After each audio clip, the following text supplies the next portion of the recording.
So let's talk about the ceasefire in Gaza. Or maybe ceasefire isn't the right word. Because right now, as of November 7th, 2025, what's happening is, well, it's complicated. We have a truce that exists on paper, but the reality on the ground is a whole different story. It really feels like the very idea of a ceasefire is itself under fire. And that's really the big question here, isn't it? What does a ceasefire actually look like? You have this major agreement, signed and brokered by world powers.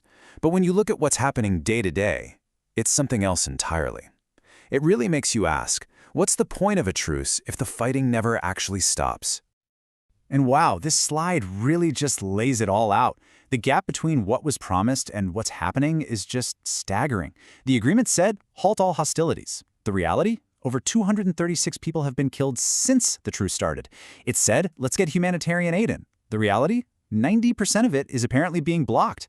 And what was supposed to be this hopeful exchange of living people, captives and prisoners, has turned into this grim exchange of bodies. It's not just that the agreement is failing. It's like we're living in a totally different, much darker reality than the one that was promised on paper. All right, so to figure out how we got into this mess, let's go back to the beginning. Let's look at the deal itself, as it was written. Section 1, a truce on paper. And look, this wasn't some minor thing. You had the US, Egypt, Qatar, Turkey, all the big players hammering this out. It was a key part of President Trump's broader 20-point peace plan. And the goals, they were crystal clear. Stop all military operations, get a massive amount of aid flowing in, and crucially, exchange living hostages for prisoners and return the remains of those who had died. This was supposed to be the roadmap to calm things down. Okay, so that's the plan. Now let's get to what's actually happening. Section 2, the ceasefire's daily violence. And yeah, this is exactly where that paper blueprint just gets shredded by the reality on the ground. So, instead of the guns falling silent, well, they haven't. Not at all. We're hearing about ongoing Israeli air raids, heavy artillery strikes in places like Shujaiya, Zaytun, and Khan Yunis. We're talking about homes and infrastructure being demolished. And remember, all of this is happening during a supposed ceasefire. And that brings us to the human cost, which is just devastating. 236. That's not just a number on a slide. That's 236 Palestinians killed after everyone agreed to stop the violence. And another 600 have been wounded. It's a brutal reminder that this truce, so far, has failed to protect the very people it was meant to. So what's the official reason for these continued strikes? The Israeli military says they were threat eliminations, especially near this so-called yellow line ceasefire boundary. But what does threat elimination actually mean? It's incredibly vague, right? And tragically so, because that exact same reasoning was used to justify a strike that killed an entire family, 11 people, 7 of them kids, while they were just trying to go home. It shows how language like that can become a blank check for continued violence.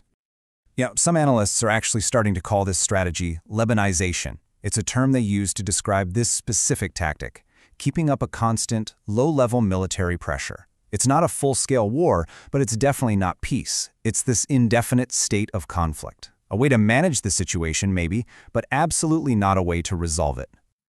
Okay, so that's the high-level strategy. But let's bring it back down to the ground, to the people who are living through this every single day. Section 3, the human cost of conflict. And this is where the numbers become faces, stories, like the Shaban family, 11 of them killed in a single attack as they were trying to go home. 7 of them were children. Their story just crystallizes that heartbreaking gap between the words spoken by diplomats and the brutal reality for families just trying to survive. Even the part of the deal that was about bringing people home has taken such a dark turn. What should have been these emotional, hopeful reunions, well, it's become this grim, awful exchange of the dead. Hamas has been returning the remains of Israeli captives, and on the other side, Israel has returned hundreds of Palestinian bodies. We're hearing reports that many are decomposed, some even mutilated. And what's worse, most of them can't even be identified because the equipment needed to do it is apparently being blocked from getting into Gaza. And you have to remember, the wounds from this aren't just physical. They go so much deeper. The UN is reporting that a staggering 80% of children in Gaza are showing signs of severe trauma. Just think about that. This isn't just about today. This is about an entire generation being shaped by this conflict. These are psychological scars that will last a lifetime, long after the fighting hopefully stops. And on top of all the direct violence, there's another crisis happening. It's slower, more systemic. It's about just trying to survive. Section 4. Gaza's struggle for survival. The aid situation really tells the story. To put it in perspective, Gaza needs about 600 trucks of aid every single day just to keep things going.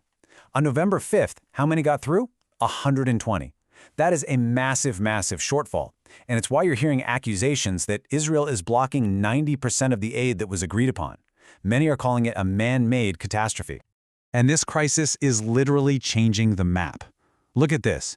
Over half of the Gaza Strip, 53%, is now under direct Israeli military control. And another 12% is dominated by their fire. This isn't just a temporary battle line. This is a new reality being carved out on the ground, and it feels pretty permanent. And this just gives you a snapshot of what that struggle for survival looks like. You've got almost 500,000 Palestinians who've moved north, but they're living in damaged, dangerous buildings. There's the constant risk of unexploded bombs. And then you hear these stories. A 1-year-old baby who survived an attack that killed his entire family. Now he's alone in a health system that's just collapsing. And with the rainy season coming, it's just one crisis on top of another. So, in the middle of all this chaos, you have to wonder, what are the diplomats doing? Is anyone trying to fix this? Let's zoom out and take a look. Section 5, the search for peace. Okay, so the U.S. has a formal plan they've taken to the UN. Here's the gist. Bring in an international peacekeeping force for 2 years. Troops would come from countries like Indonesia, the UAE, Egypt, but no U.S. forces on the ground. But, and this is a huge but, Israel gets to veto any country they don't want participating. And yeah, that veto power, that's a massive sticking point. Think about it. The U.S. plan gives one of the parties in the conflict the power to pick and choose the referees. The UN Secretary General, Guterres, is saying, no way. He wants a force that answers only to the UN, that's completely neutral. So you have this fundamental clash over what a peacekeeping force should even look like. And while they're arguing over that, the language being used on the world stage is getting, well, incredibly intense. You have the UN's own special rapporteur, Francesca Albanese, coming out and accusing 63 countries of being complicit in the genocide. That is an incredibly powerful and obviously deeply controversial claim. It just goes to show how polarized and incredibly high stakes this whole conversation has become internationally. So we circle right back to where we started. We have a truce that's not a truce. We have life-saving aid that's not getting through, and we have a peace plan that's already hitting major roadblocks. It all boils down to this one really unsettling question. When a truce brings no peace, what on earth comes next?